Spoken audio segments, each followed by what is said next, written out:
balik lagi ya Mbak, kami Kadin ini selalu mendukung program hilirisasi minerbanya pemerintah. Hanya memang dalam beberapa kesempatan, baik yang sudah pernah kami sampaikan juga di CNBC dan juga minggu lalu kami juga diundang RDPU di Komisi 7, kami sampaikan kepada DPR, harapannya kami itu agar bisa ditunda, ya ditunda terhadap larangan ekspor bauksit mentah ini. Kenapa? Karena industrinya sendiri belum siap. Mhm. Ya, sekarang kita ketahui baru hanya ada tiga smelter grade alumina refinery dan satu chemical grade alumina refinery. Ya, jadi dengan kapasitas input, ya bauksit mentah itu hanya sekitar 14 juta ton setahun. Mhm. Sedangkan dalam RKAB 2022 yang sudah disetujui oleh pemerintah, itu ada sekitar 48 juta ton. Ya, dengan realisasi produksi sampai kuartal 3 2022 itu ada sekitar 17 juta ton. Nah, kalau ini tetap berlangsung sampai 2023, pertanyaannya adalah mau dikemanakan ya sisanya dari produksi ini kalau memang Mhm. tidak bisa diserap oleh dalam negeri. Dan yang kedua, para pelaku perusahaan ini yang sudah mendapatkan izin ekspor kan sebelum mereka melakukan ekspor, mereka harus melakukan komitmen ya untuk pembangunan refinery-nya mereka. Ya. Tetapi kan perlu diingat, selama 2020, 2021 kita mengalami pandemi. Mhm. Bahkan pemerintah saja tadi pagi mengatakan bahwa baru akhir bulan Desember dinyatakan selesai pandemi. Insya Allah dinyatakan selesai pandemi. Mhm. Sehingga 2020, 2021 sampai akhir 2022 kita masih mengalami pandemi. Nah, ini Mhm. juga menyulitkan proses investasi karena tidak mudah. Ya, karena untuk membangun satu Mhm. industri alumina refinery itu membutuhkan biaya yang juga tidak sedikit.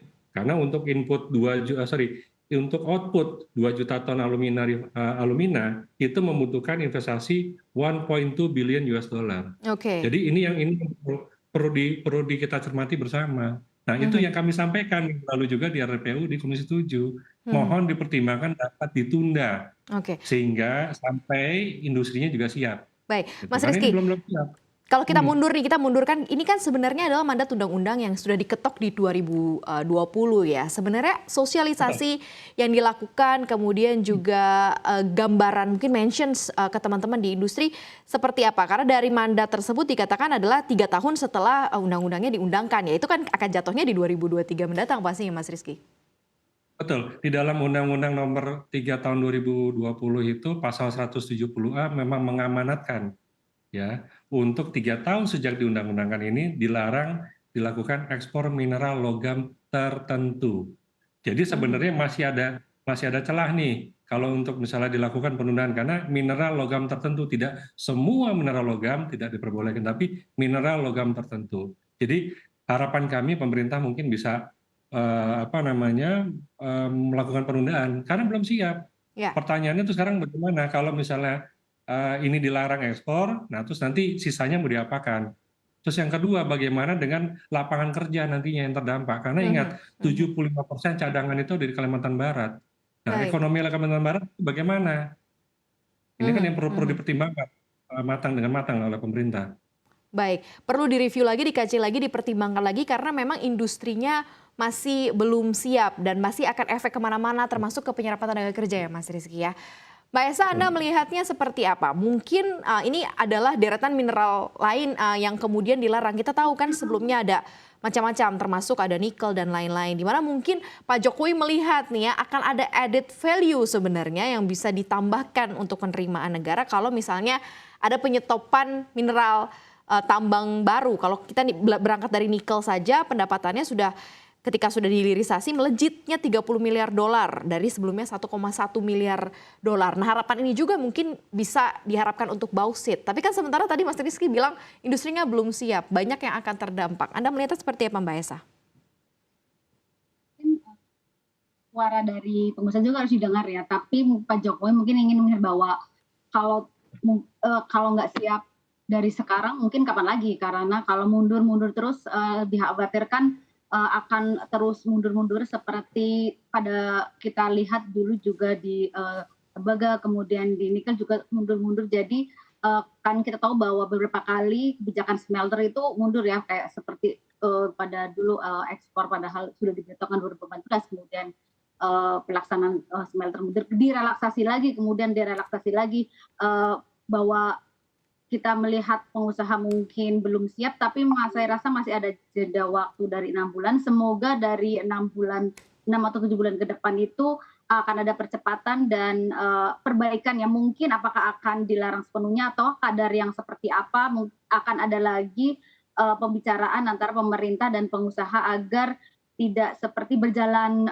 sendiri-sendiri gitu ya Mbak Maria. Karena bagaimanapun suara pengusaha juga harus didengar, dan tapi bahwa hilirisasi target pemerintah juga harus tetap jalan karena mau tidak mau harus sesuai roadmap, kalau tidak akan selalu mundur-mundur lagi gitu Mbak Maria.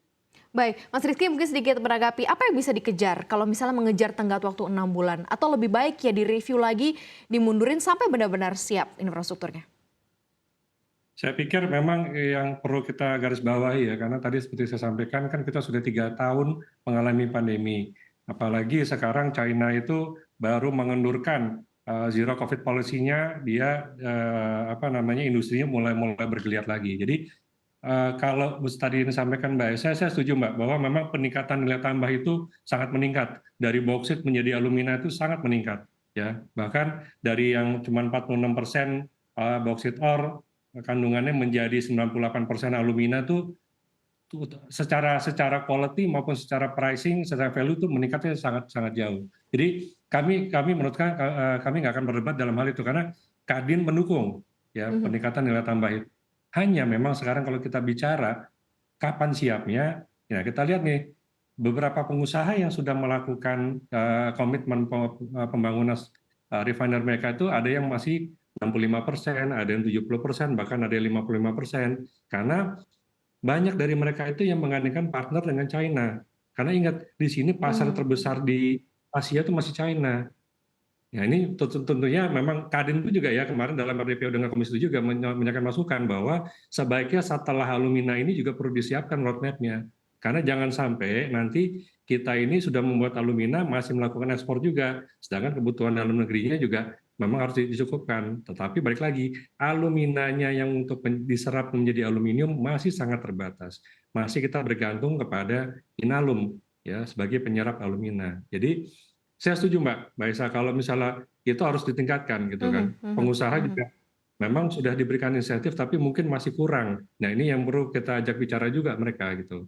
Jadi ya saya pikir 6 bulan sih terus terang agak berat ya karena untuk mengejar ketertinggalan 30% itu nggak mudah.